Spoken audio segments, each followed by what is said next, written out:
नमस्कार दर्शकों, बात आज के चैनल के कार्यक्रम खबरदार खबरों में आपका स्वागत है। आपको बता दें कि इस कार्यक्रम में हम आपको देश दुनिया की दमदार खबरें संक्षिप्त में बताएंगे। तो लीजिए आज की खबरदार खबरें।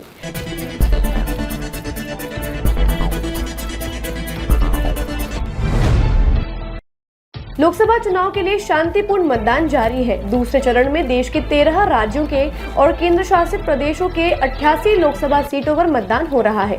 दूसरे चरण में 88 सीटों पर 1200 उम्मीदवार मैदान में हैं। इनमें 1098 पुरुष हैं और 102 महिलाएं अपना भाग्य आजमा रही हैं। शांतिपूर्ण मतदान के लिए भारी बंदोबस्त किया गया है।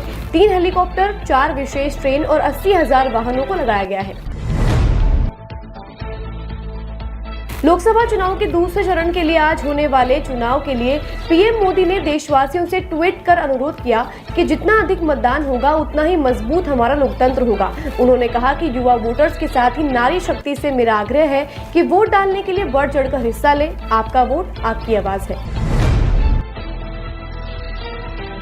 भारत ने हाल ही में फिलीपींस को ब्रह्मोस सुपरसोनिक मिसाइल सौंपी है, जो दुनिया की सबसे तेज सुपरसोनिक क्रूज मिसाइल मानी जाती है। इस डील पर चीन के रक्षा मंत्रालय के प्रवक्ता कर्नल वू क्यान ने बयान दिया कि दो देशों के सुरक्षा सहयोग से किसी तीसरे पक्ष के हितों, सुरक्षा और क्षेत्रीय स्थिरता को नुकसान नहीं पहुंचना चाहिए।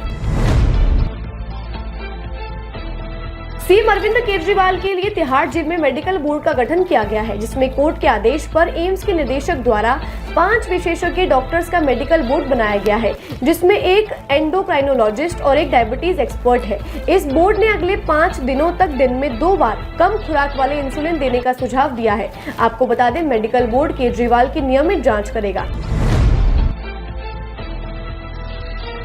सुप्रीम कोर्ट ने वीवीपीएटी को लेकर बड़ा खुलासा सुनाया है। ईवीएम के साथ वीवीपीएटी का इस्तेमाल करके डाले गए वोटों के पूर्ण क्रॉस सत्यापन की मांग करने वाली सभी याचिकाओं को आज कोर्ट ने खारिज कर दिया है। चुनाव आयोग ने पीठ के समक्ष कहा था कि ईवीएम और वीवीपीएटी में किसी भी तरह की छेड़छाड़ संभव नहीं है। आयोग द्वारा कोर्ट को मशीनों की सुरक्षा और उसकी प्रोग्रामिंग के बारे में बताया गया था। कोर्ट उनके तर्कों और दलीलों से संतुष्ट नजर आया और सभी याचिकाएं खारिज कर दी गई।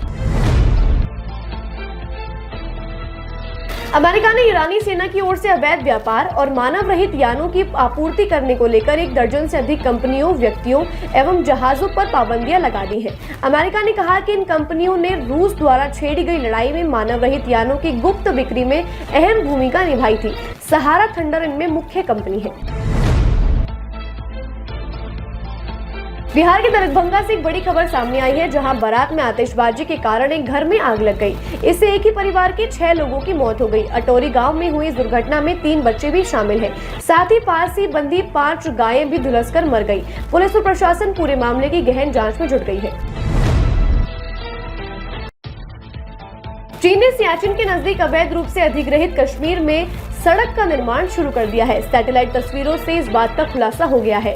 दरअसल यह सड़क ट्रांस काराकोरम ट्रैक में आती है, जो ऐतिहासिक रूप से कश्मीर का हिस्सा है। इस सड़क के बनने से भारत की सुरक्षा को खतरा पैदा हो गया है और इस पर भारत अपना दावा जताता आ रहा है। पश्चिम बंगाल के मालदा उत्तर में चुनावी सभा को संबोधित करते हुए मोदी ने कहा कि वोट डालना लोकतंत्र को मजबूत करना है। उन्होंने कहा कि मुझे विश्वास है कि टीएमसी और कांग्रेस जैसे दल पहले चरण में पस्त हो गए थे और वो दूसरे सब चरण में ध्वस्त हो जाएंगे। मोदी ने कहा कि टीएमसी, लेफ्ट और कांग्रेस ने बंगाल के सम्मान को चोट पहुंचाई है, लेकिन यहाँ की जनता अब उन्हें चुनाव में हराकर खून के आंसू रुलाएगी। चिलचिलाती धूप में भी वोटिंग के लिए आमजन में भारी उत्साह है। दिल्ली व एनसीआर में पारा 40 डिग्री से पार पहुंच गया है। स्काईमेट के अनुसार नोएडा और ग्रेटर नोएडा में आज अधिकतम तापमान 40 डिग्री के ऊपर था। मतदान के बाद शाम और रात के समय दिल्ली और नोएडा में हल्की बारिश की संभावना बताई गई है। मौसम विभाग के अनुसार आज से मौसम का मिजाज बदला है। यूपी समेत अन्य राज्यों में बारिश के साथ आंधी तूफान का अलर्ट दिया है। वहीं अगले 5 दिनों में दक्षिण भारत में भारी लू के आसार है।